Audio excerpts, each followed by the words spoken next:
I've been going through some wargaming tactics here, independent of system. We're looking at general concepts for that wargaming system, opportunities, possibilities, maybe an excuse to purchase more models. Always a good thing. And the idea is to look at the system that you're playing right now for these opportunities and think about the units and the missions to layer in the tactica so you can do these things. Long-range support, siphoning off units. This is a concept I want to explore.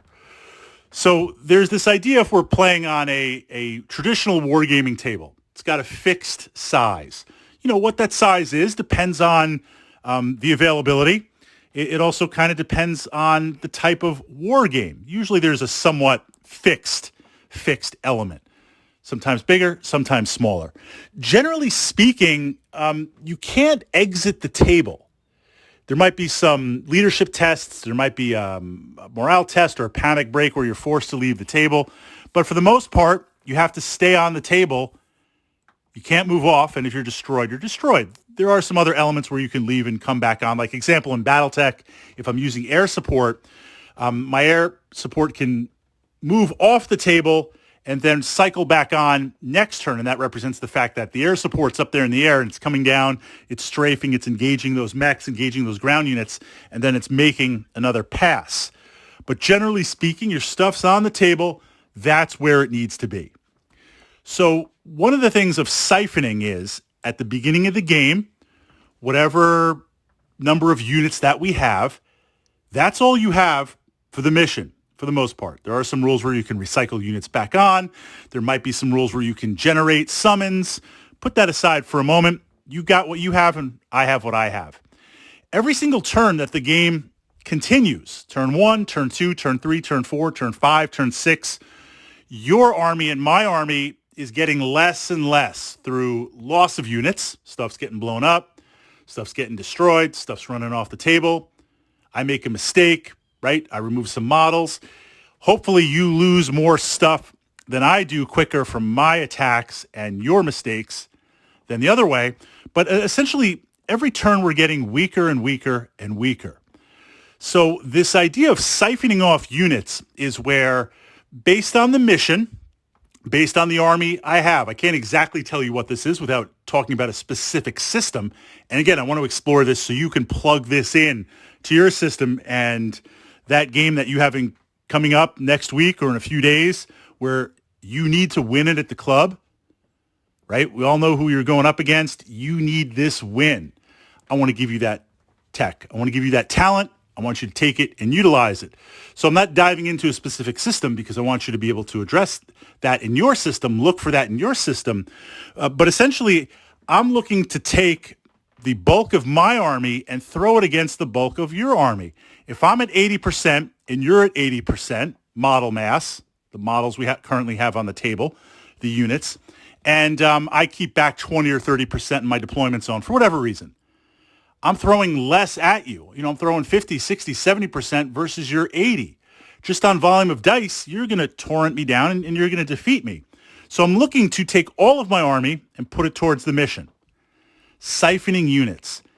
Anytime I can get you to, as your army's advancing, as your elements are advancing, your armada, whatever it's going to be, if I can get you to take a few of your units and send them off somewhere else to deal with something else, that means 80% of my army, or that bulk of my army moving forward, is now dealing with not 80% of yours, but 70, 60, 75, whatever it's going to be. It's shifting the volume of dice in my favor. So siphoning is where you set up a situation where your opponent is going to have to peel off, take off, redeploy a couple of units, and send them out somewhere else to do something. An example of siphoning a unit. Artillery, if it exists in your game. Now, I wasn't going to get into game-specific, but we're going to get into game-specific. Battletech has artillery, light artillery, thumpers, where they're on the table, and they fire. Chain of Command has artillery, artillery proper, or a mortar team, where you've got plunging fire. Just take two of these units, minimal buy-in, minimal battle value, and set them up all the way on the side of the table. Ideally if I can hide behind cover and line of sight, all that. But essentially I've got the bulk of my army, say, in the center of the table. And then I've got one or two units with long-range firepower. Has to be long-range firepower. Has to be whatever it's in the rules that you can hit. So Chain of Command, World War II, a mortar team can hit anywhere on the table. They don't need line of sight. Ideally they do because it becomes easier, but you don't need line of sight. If I've got the bulk of my mechanized units moving up, my infantry moving up, and I've got two 3-man mortar teams all the way over on the side of the gaming table, all the way over to the left behind that broken wall, I'm going to be firing every turn. And my target is, what can I hit that's the weakest unit? I'm going to look at my opponent's list. I'm going to look at what's out there. I want to get some kills. Now, all model removal, all kills, they're not equal. Like, yeah, I'd love to blow up your Hero Hammer, your Death Star, your Lance Commander, whatever that's going to be. But I want to take these minimal battle value, C-bill, whatever it's going to be, buy-in units, and I want to get them removing some of your units. I want to get them causing damage. I want to capture your attention, make you aware of them, where you have an opportunity to peel off 2, 3, 4 units. Because you're like, look, I can't have Fritz dropping two heavy mortars on me every single turn. It's got plunging fire, so I'm hiding behind the wall. It's not going to matter. Yeah, he needs 6s to hit, but, he just hit me last turn and killed 2 of my infantries, and I got to take that out. I want you to siphon off some units. I want you to send 1 or 2 or 3 units to take care of that. That's taking it off. When your opponent siphons off those units, you don't go after them. You deal with them later. You keep the bulk of your force pushing forward out of your deployment zone, up the center, and engaging. Because again, if I can be at 80% engaged and get my opponent down to 70, 75, that is a dice advantage. Now, what I select to do that, artillery, mortar, laser team, I don't know what that is in your system, but it needs to be maximum range and ability to hit pretty much anywhere on the table, and as cheap as possible. I want to finish this. We're not talking about a fire base. A fire base is where I build up a strong point and I castle up and I pound you every single turn.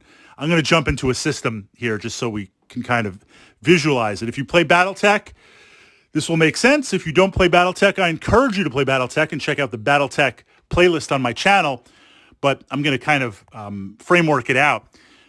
Long-range missile carriers. These are what you think they are. They are tracked vehicles that real-time can put down hundreds of missiles every single turn. I take 4 of them. I take 4. That's hundreds of missiles sitting. I castle up in the corner of the table, say to my left side. Now, you're going to send units in to try and stop that, to try and blow that up. I know that. I've got 4 of these carriers firing out missiles. I'm now going to take 2 mechs, war robots, or some tanks and build a ring around them. So as you come in, I'm going to have something to stop you, to slow you down. Every turn, I'm going to keep on pounding you with those long-range missile strikes. I'm also going to have some fast-moving units near my fire base. So this way, when you come in to try and destroy my missile carriers, I mean, you can choose not to destroy them. Do you want to eat minimum 280 real-time missiles every turn? Like, no, you're like, I got to stop these. I got to blow these up. Fritz, don't be sad face. I'm not sad face when you blow them up because you can't let that stand. I mean, I couldn't let that stand if I was facing it. So you move in. I've got my demolisher tanks. I've got my ring of infantry. I bog you down. I'm still pounding you every single turn. If I stop you, great. If I don't stop you, then I can pile on some fast-moving hovercraft with short-range missiles to finish you off. If you try to break through that ring to destroy my missile carriers and you realize I can't destroy those missile carriers, retreat, cut my losses, save that battle value, my hovercraft then pounce on you and destroy those retreating units. That's a fire base. Like that's a tactic in itself. This idea of a siphoning unit is just 1 or 2 unprotected, minimal value units parked somewhere. A sniper team, chain of command sniper team would be another great example. And it's an annoyance every single turn. every single turn. And I'm focusing on stuff that I can kill, the weakest units, the easiest units, because I want you to feel those kills. I want you to maybe think it's more than it is. And I want you to peel off some units. And I'm going to let you peel off those units. And eventually I will let you kill those units. So if I have, this was an actual chain of command game. I had a sniper team. I think it's like 3 support points. It's not a lot. Got the sniper team, parked it over in a tower. You know, the terrain and the mission was like, you'd be crazy not to take a sniper, even though if it's chain of command, Fritz is always taking tanks. I love tanks. But I've got a sniper team, and that sniper team's just firing every turn. You know, one shot, you need a 6 to hit. If you do hit, then it's a 5 or 6 to see if there's a kill. If you get a 6, it might be where you've taken out a senior commander in the squad. So it's kind of a little bit of a danger where if it's like, well, Fritz needs to roll a 5 or 6, then a 6, then a 6. Like, he's never going to do that. But if he does, he takes out one of my commanders. Just park it there and let them send out 2 or 3, 4 units. What happened was my opponent had a Bren gun carrier playing the British, sent like 2 of these racing across the table. And I knew they'd get there in 2 turns, get out, find my sniper, and take it out. But it was essentially like 6.5, rounding up 7 support points versus my 3. That's a good deal. I'll take that for 2 or 3 turns. So it's not this idea of a siphoning unit, siphoning stuff off. My sniper team did get destroyed. Honestly, what I should have done was start running them away and get them to chase. But siphoning off, don't engage, this idea of trying to get them to take units and put it somewhere else. So now, what do you have in your model toolkit right now? What do you have that's long range, minimal point cost that you could put down somewhere really, really, really, really far on the table, way away from your main battle group? And just every turn, it's rolling a couple of dice, you know, seeing if that custom symbol comes up on the die for your system, whatever it's going to be, and getting your opponent to throw in way more than it's worth to try and destroy it.